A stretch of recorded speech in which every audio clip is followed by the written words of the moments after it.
크게 아멘으로 화답합니다. 할렐루야. 따라하시겠습니다. 세상을 뛰어넘어 하나님 품으로. 세상을 뛰어넘어 하나님 품으로 라는 제목으로 말씀 전합니다. 파스칼은 이런 말을 했습니다. 인간이 제일 견디기 어려운 것은 가난이 아니라 권태, 지루함이다. 인간은 지루함을 견디지 못해 도박을 한다. 혹은 전쟁하거나 명예로운 직책을 추구한다. 인간의 불행의 원천은 권태이다. 이 권태를 해소하기 위해 인간은 세상 쾌락을 추구합니다. 술, 담배, 마약을 하기도 합니다. 잘못된 인간관계를 통하여 죄를 짓기도 합니다. 육체를 위하여 많은 공을 들이기도 합니다.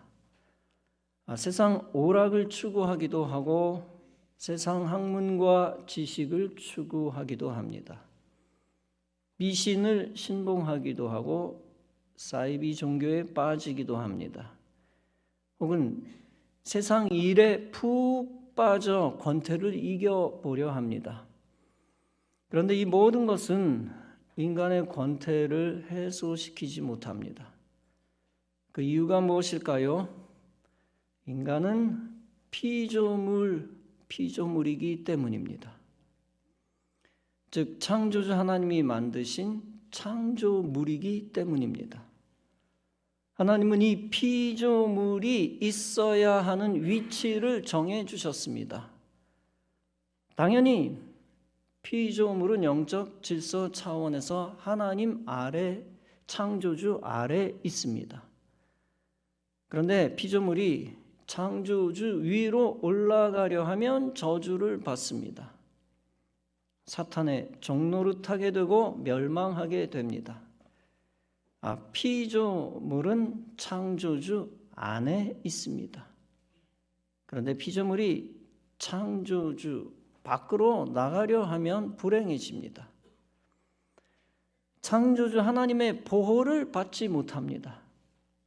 하나님이 주시는 기쁨을 못 받습니다. 그리고 하나님이 주시는 힘도 못 받습니다. 한마디로 피조물은 창조주 아래, 창조주 안에 있어야 합니다. 그리고 창조주 하나님 가까이서 창조주와 깊은 관계를 맺어야 합니다. 그것이 곧 믿음 갖는 것이고 그것이 곧 신앙생활입니다. 피조물은 피조물을 통해 구원받지 못합니다. 그리고 피조물은 피조물을 통해 행복할 수 없습니다. 오직 피조물은 창조주를 통해 구원받습니다. 그리고 피조물은 창조주와 관계할 때만 행복할 수 있습니다. 따라서 본문에서 예수님은 말씀합니다. 수고하고 무거운 짐진 자들아 다 내게로 오라. 내가 너희를 쉬게 하리라. 예수님이 이 말씀을 통해 강조하신 것이 있습니다. 그것은 이 땅의 모든 인생은 세상에서 참 만족을 얻을 수 없다는 것입니다. 즉 피조물은 피조 세계 안에서 구원의 길을 찾을 수 없다는 것입니다. 그리고 피조물을 통하여 평안과 기쁨을 누릴 수 없다는 것입니다. 오직 인간은 세상을 뛰어넘어 하나님 품 안으로 들어가야 합니다. 그때 비로소 영원한 천국에서 구원 생명을 얻는다는 것입니다. 그리고 이 땅에서 평안과 기쁨을 누릴 수 있다는 것입니다. 모든 인간은 다 죄인입니다. 아무리 선하게 살려 해도 피조물에는 한계가 있습니다. 인간 자체 속에 정욕, 불의, 죄성이 있습니다. 따라서 인간이 인간을 구원할 수 없습니다. 6,000년 전에도 인간은 죄인이었습니다. 모세 시대, 엘리야 시대, 예수님 시대에도 인간은 죄인이었습니다. 중세시대 현대에도 언제나 조금도 변함없습니다. 소위 역사를 관통하는 인간의 보편적 죄성이라는 겁니다. 인간의 과학기술은 엄청나게 발전했고 앞으로도 발전할 것입니다. 그렇다고 해서 인간의 본성까지 새롭게 발전하는 것은 아닙니다. 미래에 인간의 인격이 진보하는 것도 아닙니다. 과학기술은 진보하지만 인격은 진보하지 않는다. 인간의 지식이 더 많이 쌓이고 쌓이는 것뿐입니다. 의료기술을 발전시키고 환경을 더 개선시키는 것뿐입니다. 인간의 생각과 마음 자체에는 변함이 없습니다.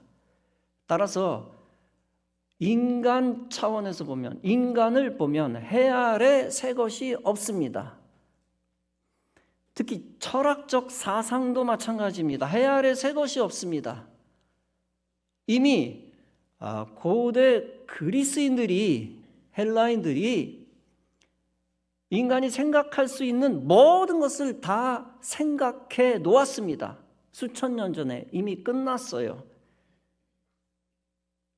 중세시대 사람들이 그걸 다른 말로 표현한 것뿐입니다. 그리고 현대 사람들이 현대에 맞게 그들의 생각을 반복하는 것뿐입니다. 우리가 수천 년 전에 그리스 사람보다 뛰어나지 않습니다. 그냥 조금 다른 버전으로 반복하는 것뿐입니다. 인간의 감정도 마찬가지입니다. 희노애락의 감정은 창세기 시대 사람이나 지금이나 마찬가지입니다. 수천 년 전에도 이 세상 만사에 따라 사람들은 울고 웃었습니다. 중세에도 현대에도 감정은 마찬가지입니다. 사건에 따라 희노애락이 있고 똑같이 울고 웃습니다. 감정이 진보? 그런 것 따위는 없습니다. 모든 인간은 똑같습니다. 노아 시대에도 사람들이 하나님 밖에서 하나님을 떠나 생활했습니다. 하나님을 대적하고 멀리하고 인간과 세상 중심으로 살았습니다. 수천 년 전에도 중세시대에도 현대에도 하나님 대적하는 건 똑같습니다. 그러다 하나님의 심판을 시대 속에서 계속 받았습니다. 소돔과 고모라 시대에 그 성에 살던 사람이 하나님을 떠났습니다. 우상을 숭배했고 동성애를 했습니다. 남색을 했습니다. 그런 그들을 하나님이 불로 심판하셨습니다. 오늘날도 하나님을 떠난 사람들이 그들과 똑같습니다. 하나님 밖에서 피조물의 가치를 높이고 인간의 행복을 추구합니다. 더 나아가 하나님의 법을 떠나 죄를 지으며 행복하려 합니다. 그러나 결국에 행복은커녕 불행이 쌓입니다. 하나님의 심판과 멸망이 기다리고 있습니다. 예나 지금이나 인간의 본질은 똑같습니다. 수천 년 전 인간이나 지금의 인간이나 시대를 초월하여 똑같습니다. 누구도 하나님 없이 살면 멸망합니다. 누구도 하나님 품 밖 세상에만 있으면 구원의 기회가 없습니다. 그리고 누구도 세상에서 참 행복의 조건을 얻을 수 없습니다. 여러분, 아브라함 시대에는 하나님이 필요하고 오늘은 하나님이 필요 없습니까? 신약 시대에만 교회가 필요하고 현대에는 필요 없습니까? 그렇지 않습니다. 하나님은 태초부터 종말 때까지 인간에게 절대적으로 필요한 창조주이십니다. 교회도 창세 때부터 종말 때까지 인간에게 절대 필요한 구원의 방주입니다. 옛날 사람은 어리석기 때문에 조물주가 필요하고, 지금은 현대 사람들은 똑똑하기 때문에 조물주가 필요 없는 게 아닙니다. 똑같이 필요합니다. 이 땅의 피조물 인간은 창조주의 다스림을 받아야만 참 인간이 됩니다. 창조주와 관계 맺으며 동행하며 창조주에게 순종해야 합니다. 아브라함 시대 사람들은 창조주에게 순종해야 되고, 현대 사람들은 진보한 존재니까 순종 안 해도 됩니까? 그런 건 말이 안 되는 것이죠. 절대적으로 순종해야 됩니다. 창조주 안에 영원히 인생이 거하여야 합니다. 그때 천국 생명이 피조물 안에 들어와 피조물이 구원받습니다. 그리고 하늘의 기쁨과 영광이 피조물 안에 들어와 피조물은 복 있는 자가 됩니다. 노아 시대에 구원의 길은 노아의 방주, 노아의 선박, 배밖에 없었습니다. 그 안에서만 생명을 지킬 수 있었고 행복의 기회가 있었습니다. 소돔과 고모라 시대에 구원의 길은 성 밖에만 있었습니다. 성 밖에서만 생명을 건질 수 있었고 행복을 찾을 수 있었습니다. 하나님은 역사 속에서 교회를 세우셨습니다. 멸망할 세상 가운데서 교회가 구원의 방주, 구원의 통로가 되게 하셨습니다. 그것을 통해 하나님이 인생을 천국의 길로 인도하셨고 영원한 주님 품에 들어가게 하셨습니다. 그리고 그 안에서 천국의 기쁨을 미리 누리게 하셨습니다. 그러므로 인생은 세상에만 머물러서는 안 됩니다. 관공서, 학교, 호텔, 산과 바다 어디든 세상에만 머물러서는 안 됩니다. 바다의 구원이 있습니까? 관공서의 구원이 있습니까? 소방서의 구원이 있습니까? 호텔의 구원이 있습니까? 그럼 제일 고상한 곳 학교의 구원이 있습니까? 오직 하나님은 구원의 통로를 교회 안에만 세우셨습니다. 그 안에 천국의 기쁨도 있습니다. 그러므로 인생은 반드시 세상을 뛰어넘어 하나님 품 안으로 들어가야 합니다. 교회는 이 땅에 있는 하나님의 품입니다. 그리고 천국은 영원한 하나님의 품입니다. 하나님의 품 안에서만 구원의 기회가 있고 행복할 수 있습니다. 그리고 하나님의 품 안에서만 참 안식이 있습니다. 그러므로 창조주 안에 있을 때만 피조물은 새로운 존재가 됩니다. 심판받아 멸망할 인생이 죄사함받아 구원받는 인생이 됩니다. 하나님 밖에서 의미 없던 인생이 하나님 안에서 가치 있는 인생이 됩니다. 하나님 밖에서 소망 없던 인생이 하나님 안에서 소망 있는 인생이 됩니다. 그리고 하나님 밖에서 번민하던 인생이 하나님 안에서 참 안식을 얻습니다. 본문은 말씀합니다. 나는 마음이 온유하고 겸손하니 나의 멍에를 메고 내게 배우라. 그리하면 너희 마음이 쉼을 얻으리니 이는 내 멍에는 쉽고 내 짐은 가벼움이라 하시니라. 예수님은 마음이 온유하고 겸손하다고 했습니다. 이 말씀은 예수님이 단순히 그저 화를 내지 않고 온순하다는 뜻이 아닙니다. 이 말씀은 고난의 종 메시아 그리스도의 속성을 강조한 것입니다. 그분만이 관대하며 타인의 고통을 아신다는 뜻입니다. 따라서 예수님 안에만 안식이 있다는 뜻입니다. 어떤 청년이 있었습니다.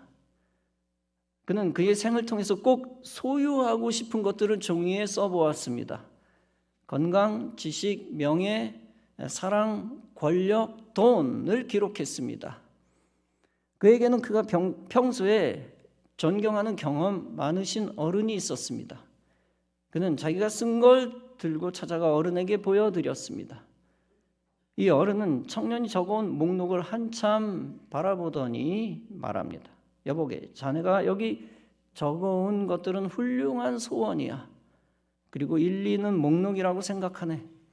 그런데 자네는 여기 가장 중요한 것을 빠뜨렸어. 그것이 없으면 자네의 소유는 오히려 참을 수 없는 괴로움이 될 걸세. 그래서 이 청년은 묻습니다. 선생님, 제가 무엇을 빠뜨렸습니까? 노인은 연필로 청년이 써온 목록을 확 그어버렸습니다. 그리고 그 밑에다 마음의 평화라고 써주었습니다. 이 청년은 신선한 충격을 받고 크게 깨달았습니다. 건강, 지식, 명예, 사랑, 권력, 돈보다 더 중요한 것이 있다는 것입니다. 그것이 다름 아니라 마음의 평화라는 것입니다. 청년은 나중에 마음의 평화라는 제목의 책을 썼습니다. 그 책은 수백만 부가 팔려 그는 베스트셀러 작가가 되었습니다. 그 청년의 이름은 조슈아 리브만입니다. 여러분, 세상 모든 것을 소유해도 마음이 행복하지 않으면 무슨 의미가 있겠습니까? 그런데 이 마음의 평안과 행복도 하나님 떠난 세상에서는 의미 없습니다. 세상이 주는 행복에는 생명이 없어서 거짓되고 허무하기 때문입니다. 인간 피조물이 세상이라는 피조물 세계에서 얻은 행복은 곧 소멸되기 때문입니다. 이때 예수님은 요한복음 14장에서 말씀합니다. 평안을 너희에게 끼치노니 곧 나의 평안을 너희에게 주노라. 내가 너희에게 주는 것은 세상이 주는 것과 같지 아니하니라. 너희는 마음에 근심하지도 말고 두려워하지도 말라. 사업에 망한 사업가가 절망에 빠져 있었습니다. 심한 우울증으로 고생하고 있던 어느 날이었습니다. 그는 의사의 권면을 받습니다. 집에만 있지 말고 기분 전환 위해 산에도 가보고 바람도 쏘여보라. 사업가는 의사의 말을 따라 어느 날 높은 산에 올라갔습니다. 올라갈 땐 몰랐는데 정상에 올라가 밑을 내려다 보니 고소공포증을 느꼈습니다. 그때 나무며 바위들이 일제히 소리를 질러댑니다. 뛰어내리라, 뛰어내려라. 그는 겁이 덜컥나 부들부들 떨며 산을 내려왔습니다. 며칠 후 바닷가를 찾았습니다. 밀려왔다 밀려 나가는 바닷물이 장관이었습니다. 그런데 바닷물이 갑자기 이렇게 소리칩니다. 들어오너라, 들어오너라. 그 바람에 그는 깜짝 놀라 바다를 떠났습니다. 어느 날 교회를 찾아왔습니다. 그날 설교 제목은 길은 있습니다 였습니다. 설교가 끝난 후 사람들이 부른 찬송이 있었습니다. 그것은 낭패와 실망 당한 뒤에 예수께로 나옵니다. 십자가 은혜 받으려고 주께로 옵니다. 슬프던 마음 위로받고 이 생에 풍파잔잔하며 영광의 찬송 부르려고 주께로 옵니다. 라는 찬송이었습니다. 산꼭대기에서 떨어져 죽어라, 떨어져 죽어라. 너는 살 가치도 존재할 가치도 없다는 것은 사탄의 소리였습니다. 반대로 주님의 음성은 달랐습니다. 길이 안 보여도 길이 있다는 것입니다. 고통을 피하고 슬픔 이기고 낭패와 실망을 벗어날 길이 있다는 것입니다. 주님의 음성은 다름 아니라 내게로 오라는 것입니다. 세상 종교나 무당이나 미신도 다 창조주와 관계없는 것입니다. 아무리 돛 닦고 마음 비우고 욕심을 버려도 피조물의 방법입니다. 결코 마음의 참 평안을 만들어낼 수 없는 세상의 방법입니다. 참 평안은 창조주 하나님만이 주실 수가 있습니다. 영생과 행복과 평안을 창조하시는 하나님만이 영적 건강을 주실 수 있습니다. 본문에서 예수님은 나의 멍에를 메고 내게 배우라고 했습니다. 이 말씀은 무슨 뜻입니까? 죄의 멍에, 율법의 멍에, 세상의 멍에서 해방되라는 뜻입니다. 예수 믿고 죄의 멍에서 해방되어 자유함을 얻으라는 것입니다. 율법의 멍에를 혼자 지면서 자기 의만 내세우지 말라는 것입니다. 율법의 짐도 주님께 맡기고 주님이 함께 져주시는 은혜를 받으라는 것입니다. 주님이 이제 너는 의롭다 라고 선포해 주시는 은혜를 받으라는 것입니다. 감리교 창시자 존 웨슬리와 찰스 웨슬리 형제가 있었습니다. 존 웨슬리는 아직 성공회 사제, 성공회 목사로 있었고 율법적이며 믿음이 부족했습니다. 그들은 1736년 영국 식민지였던 미국의 조지아의 선교사로 파송됩니다. 그들은 시몬즈호를 타고 4개월 23일을 항해했습니다. 그 배는 몇 번이나 전복될 뻔하였습니다. 바닷물이 객실 창을 부수고 돛대까지 부러질 정도의 위기였습니다. 그 순간 웨슬리와 영국인들은 죽음의 공포 속에서 덜덜 떨었습니다. 그러나 같은 배에 타고 있던 모라비안 형제 교회 성도들은 두려워하지 않고 달랐습니다.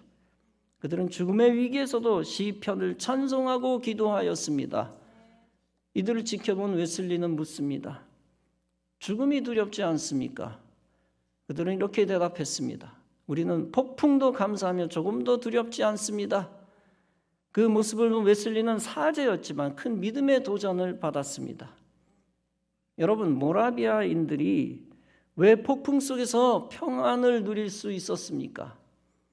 그들은 구원의 확신 속에서 예수님 안에 더 깊이 들어갔기 때문입니다.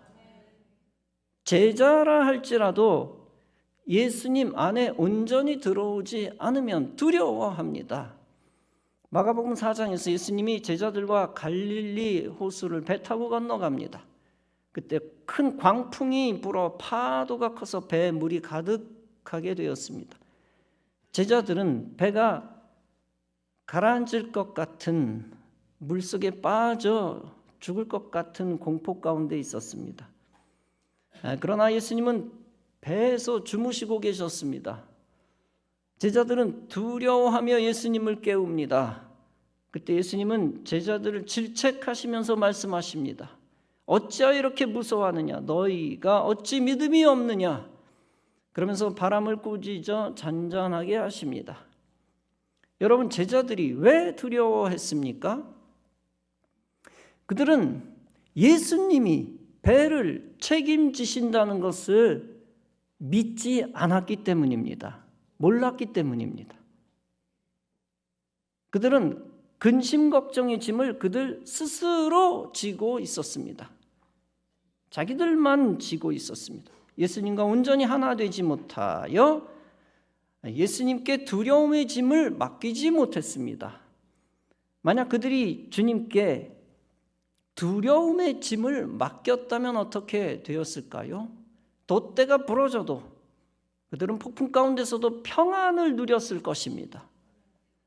예수 믿는 사람들은 구원받은 자답게 예수님 안에서 담대해야 합니다. 예수님께 세상의 모든 짐을 맡기는 법을 배워야 합니다. 그리고 과감하게 예수님께 모든 마음의 무거운 짐을 맡겨야 합니다. 그때 예수님이 하늘로부터 내려주시는 하늘의 평강을 성도가 얻어 누리게 될 것입니다. 예수님이 예수님의 멍에를 지라는 것은 무슨 뜻입니까? 세상의 멍에만 지고 일만 하다가 종치는 인생 되지 말라는 얘기입니다. 일도 하나님의 손과 하나님 품 안에서 중요합니다. 하나님 손 안에서, 주님 안에서 일하라는 겁니다. 그로 인하여 우리의 직업과 생업도 의미 있게 하라는 것입니다. 하나님 없으면 우리의 일은 저주로 끝날 수가 있습니다. 하나님을 위한 일이 아닌 나만의 일은 비극입니다. 나만을 위한 일은 비극이다. 하나님을 위한 재물이 아닌 나만을 위한 재물은 극히 속된 것입니다. 일과 재물도 창조주 하나님과 관계 맺어야 합니다.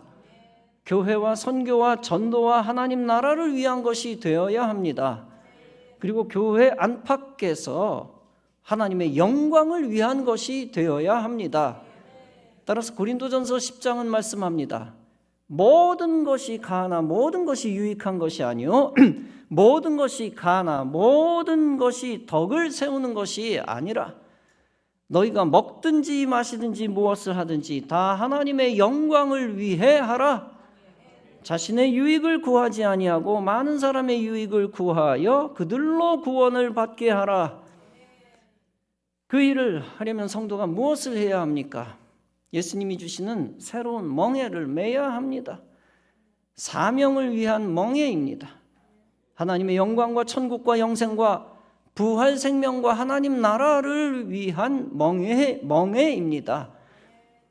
예수님 안에서 일하여 일을 가치 있게 하라는 것입니다.